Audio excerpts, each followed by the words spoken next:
I still get chills thinking about what happened last summer, deep in the Montana backcountry, when we realized we weren't alone out there. My boyfriend and I had hiked for hours to find this pristine, isolated spot by a glacial lake, thinking it was the perfect escape from everything. But the silence quickly morphed into something far more unsettling as dusk fell. Around midnight, an almost human-like cry echoed through the dense pines, a sound too guttural and close to be any animal we recognized, sending a wave of primal fear straight through me. The cries slowly intensified, moving around our small campsite, sometimes sounding like a child whimpering, other times a low, guttural growl that seemed to circle our tent like a predator. We huddled together, flashlights off, listening to our own ragged breathing, desperate to convince ourselves it was just a bear or an overactive imagination. But deep down, we knew it wasn't. Then, a heavy thud against the back of our tent jolted us, followed by deliberate, dragging footsteps that circled our flimsy nylon barrier, ending with what sounded like something sniffing intensely right outside the zipper.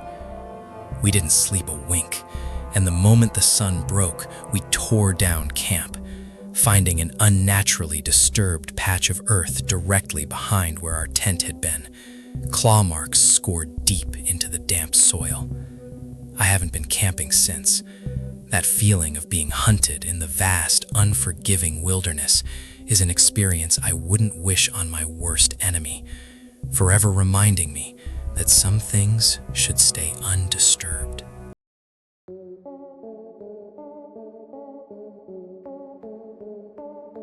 I swore I'd never tell anyone about that old hunting cabin deep in the Appalachian Mountains, but what we found inside, it still haunts my dreams. My buddies and I were on a multi-day hike, trying to find some forgotten trails, when we stumbled upon this dilapidated structure, overgrown with vines and barely visible through the thick fog. Curiosity got the better of us, and as soon as we pushed open the creaking, rotting door, a suffocating chill hit us, colder than the outside air, accompanied by the thick smell of mildew and something else, something metallic and sweet. Inside, every surface was coated in dust, but in one corner, amidst the cobwebs, was a strange altar-like setup. Crude wooden figures, matted animal fur, and what looked like dried bloodstains on a makeshift stone slab. The moment we saw it, the air grew heavy, and we all felt this profound, undeniable sense of being watched, not just by unseen eyes, but by something ancient and malevolent lurking just beyond the threshold. Then, a distinct thump came from upstairs, followed by soft, dragging footsteps, and a whisper so faint it could have been the wind, but it was too clear, too human, echoing from a place we knew was empty. We ran, not caring about our gear, scrambling through the thorny underbrush, the cabin's dark windows seeming to follow us, its silence now more terrifying than any scream. I avoid those woods entirely now. Some places are better left undisturbed, and whatever rituals were performed there left a stain on my soul I can never scrub away.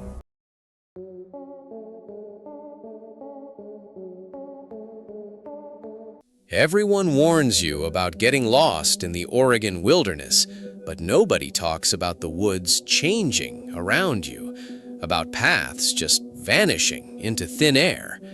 My friend Maya and I thought we knew those trails like the back of our hand, heading out for an overnight trip into a supposedly well-marked section of the Willamette National Forest, expecting nothing but fresh air and clear skies. But around noon, after a short break, we realized the trail simply wasn't there anymore. The well-trodden path we'd been following for miles had dissolved into dense, unbroken forest, and even our GPS was glitching, showing us in places that didn't exist.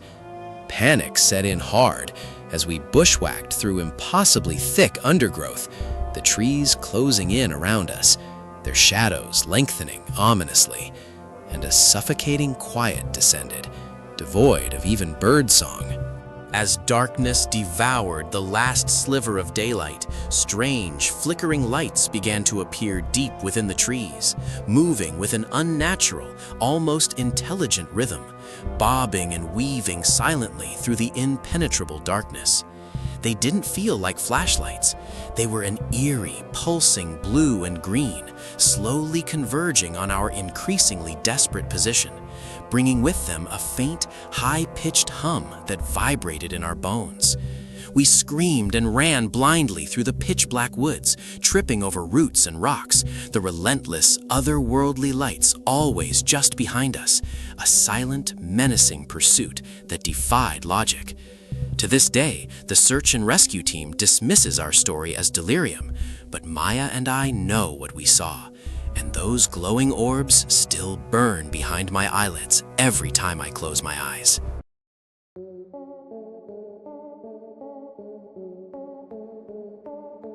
I've always loved solo camping, the peace, the quiet, until one night in the Black Hills when that peace shattered into pure, visceral terror. I'd hiked deep into a rarely visited section, pitching my small tent beside a secluded stream, enjoying the profound solitude of the dense pines under a canopy of stars. While gathering firewood, I stumbled upon an unusually smooth, dark stone with a strange, intricate symbol carved into its surface, a pattern I couldn't quite decipher, but which gave me an inexplicable shiver. I dismissed it as old graffiti or a forgotten relic, put it out of my mind, and after a simple meal, crawled into my sleeping bag, eager for a deep, restorative sleep. But I woke suddenly in the suffocating darkness, completely unable to move, locked in a terrifying sleep paralysis, my eyes forced open, staring at the dimly lit tent ceiling. Through the mesh of my tent door, I saw a tall, gaunt shadow standing perfectly still, watching me, its outline barely discernible against the faint moonlight. Then, slowly, deliberately, it reached for my tent zipper. The sound of the zipper slowly unzipping from the outside was deafening in the silence, a slow, deliberate scrape that seemed to tear through my very soul as I lay helpless, unable to even scream.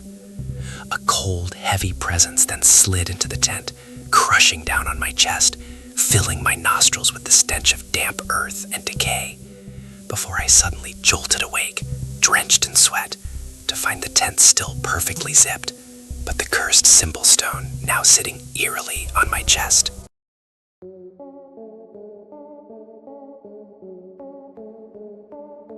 Setting up camp next to an ancient, unmarked cemetery in rural Vermont seemed like a cool, edgy idea at 19. But by dawn, I swore I'd seen actual ghosts. My friends and I thought it would be an unforgettable adventure, a perfect Halloween weekend trip, to spend the night just beyond the rusting wrought iron fence of this forgotten burial ground, hidden deep in the woods. Before sunset, we explored the decaying grounds, discovering eroded headstones dating back centuries, some to nameless graves marked only by crude symbols, while a few were nothing more than moss-covered rocks.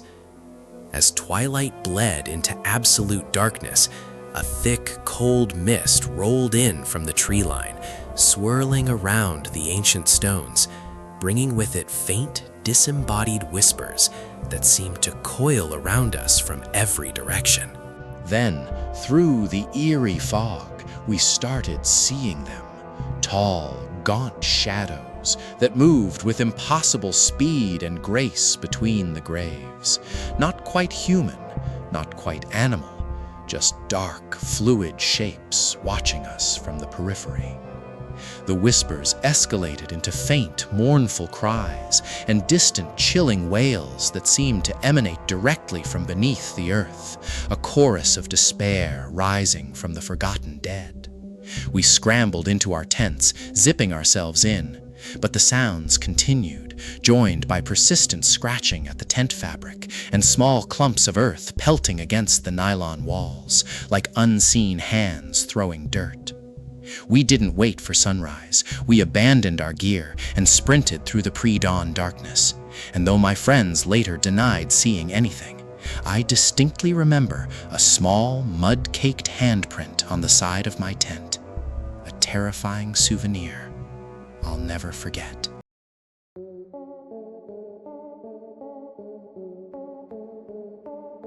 The thrill of exploring uncharted territory in Kentucky's cave systems turned into claustrophobic dread the moment we realized what was carved into the walls. My team of experienced cavers, always pushing the boundaries, had found a promising new passage in the Mammoth Cave region, a tight squeeze that promised untouched chambers beyond the usual tourist routes. After hours of wriggling through tight passages and rappelling down slick drops, we emerged into an enormous, unnervingly smooth chamber, its perfect circularity immediately signaling it was not a natural formation. Every inch of that chamber's walls was covered in crude, ancient carvings, grotesque, distorted faces with vacant eyes, scenes of primitive sacrifices, and symbols that felt inherently evil, pulsing with a forgotten, sinister energy. The air grew thick and heavy, the absolute silence in that subterranean tomb pressing down on us, and a profound sense of claustrophobia mingled with an even deeper, more primal fear. The chilling realization that we were not just trapped by rock, but by something far more sinister. Our headlamps began to flicker erratically, plunging us into momentary darkness, and from a deeper, unseen passage, a low, guttural growl echoed, a sound that reverberated through the very bedrock and into our trembling chests. We scrambled back, abandoning our exploration equipment, desperate to escape that cursed chamber, blindly navigating the treacherous passages, certain that whatever entity presided over those carvings was now following us through the suffocating darkness. I still feel the cold breath of that cave on my neck sometimes. Some secrets should remain buried, and that place beneath the earth was a gateway to an underworld I wish I had never witnessed.